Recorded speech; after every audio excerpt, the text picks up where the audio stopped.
Okay, so originally this video was going to be about if an anime has a bad ending, is it a bad anime?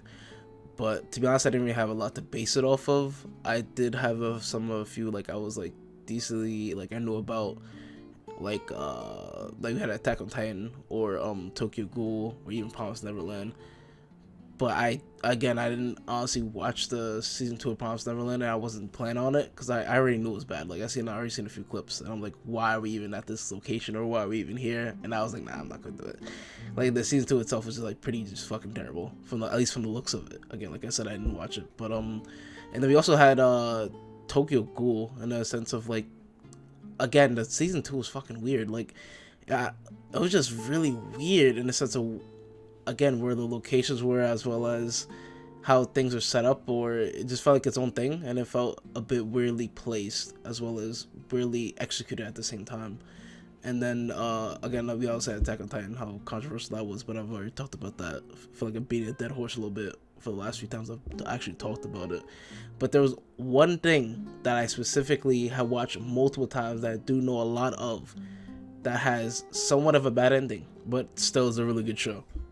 So starting off from my perspective of me watching Soul Eater a lot, like a lot.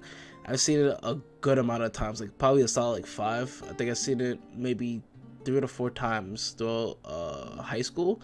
No, I've seen it like once or twice through high school, and I think I've seen another once or twice when a few years later. But then also I've seen it with a friend I haven't talked to in a while. We had seen it, and I wanted to put her onto the show and see how, like, what she thought about it, and her like views on basically everything that she saw. So as you can see, I obviously really love Soul Eater in that sense of, I enjoyed what I saw all throughout it, and believe it or not, I'm actually really 50-50 on the ending. Even now, like, before I actually enjoyed it and I did like it, and then obviously now I have mixed emotions, mixed feelings towards that ending, and what you basically see, what you get to that point of it's over. Okay, now I guess spoilers for like a 10-year-old show. Like, honestly, if you haven't watched it, go ahead and give it a shot. Go watch it.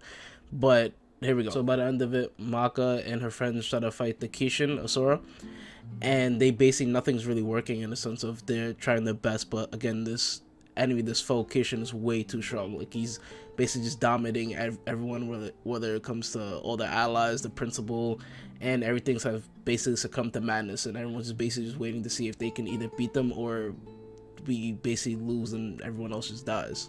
Now, 2 interesting things do come up of this, whether it be Maka and Soul doing a really interesting sort of final move, but having it be proven that's not enough, as well as Maka herself turning into a weapon and basically trying to go hard on Kishin Asura, which honestly looks pretty fire. I'm not gonna lie, they look pretty cool. But to just fast forward real quick because we're gonna come back, but Maka just basically punching Kishin Asura, and he's basically dead. He just gets one punch man to death.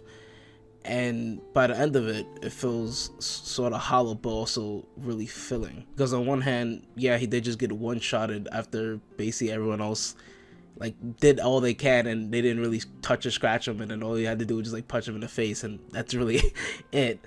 But on the other hand, just the clash of ideologies of both what Maka as well as what Kishin thought made it feel more or less than a fight, but more of a dialogue by the end of it, with Ashura wanting madness to spread across the world, and in turn everyone sinking down to his level and his thinking of what he believes that this world should be. And when in turn Ashura basically takes down basically Maka and her Scythe form, as well as taking down all her friends and all her special abilities, he has like basically nothing left, wanting her to succumb and feel basically fearful, but all she feels is basically relieved, because all her friends that know her as well as her herself knows that she has the biggest thing that she's ever had before.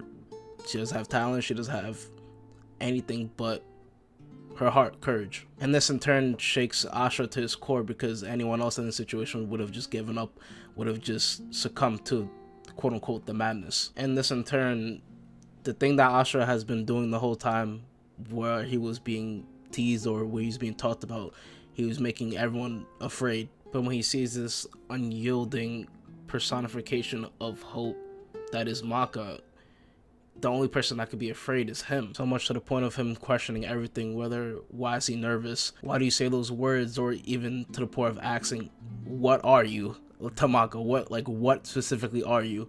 And she just responds with her name, not really realizing how a person could be like this at all until the very end, realizing that they're sort of part of the same coin, or a flip of the same coin, of that they're both just madness. Now for me, it's just something that still sticks with me, whether it be the talk of the concept of the unyielding hope or courage that is people, humanity, or just kids in general. To see how sometimes things get extremely dire, but to not actually give up that hope or courage that you truly have. Or the other look of you just going for a path that you would like to go down, as well as something that you could be proud of you going down. Or even when you try your best and it's just not enough, and knowing that it's alright. But that punch was still bullshit though.